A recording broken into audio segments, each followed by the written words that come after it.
பசியும் பிணியும் பகையும் இல்லாத நாடுதான் சிறந்த நாடாக பாராட்டப்படும் சொல்லி இருக்கிறது. வள்ளுவர் வாக்குக்கு இலக்கணமா இன்றைய நிகழ்ச்சி அமைஞ்சிருக்கு. 2022ஆம் ஆண்டு செப்டம்பர் 15ஆம் நாள் பேரறிஞர் அண்ணாவுடைய பிறந்த நாள்ல மதுரை மாவட்டத்தில் முதலமைச்சரின் காலை உணவு திட்டத்தை தொடங்கி வச்சேன். இந்த திட்டத்தோட அட்டகாசமான சக்சஸ் மற்றும் இது கொடுக்கக்கூடிய அபாரமான ரிசல்ட் பார்த்து இனி நகர் பகுதிகளில் செயல்படுகிற 2429 அரசு உதவி வரக்கூடிய பள்ளிகளுக்கும் விரிவாக்கம் செய்யறோம். இதனால கூடுதலா 3,06,000 குழந்தைகள் பயன்பெற போறாங்க.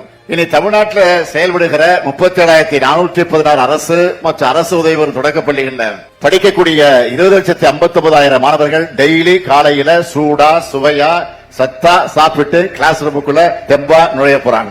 ஆண்டொன்றுக்கு 600 கோடி ரூபாய் மதிப்புல இந்த திட்டம் செயல்படுத்தப்படுது. ஆனா இது செலவுன்னு நான் சொல்ல மாட்டேன்.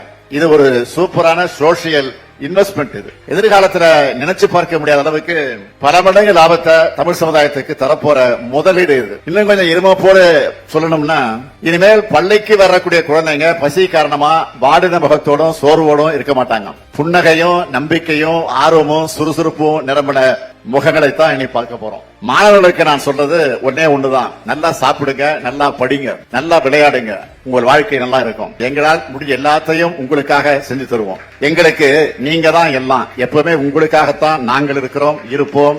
குழந்தைகளுக்கு ஆல் த பெஸ்ட்.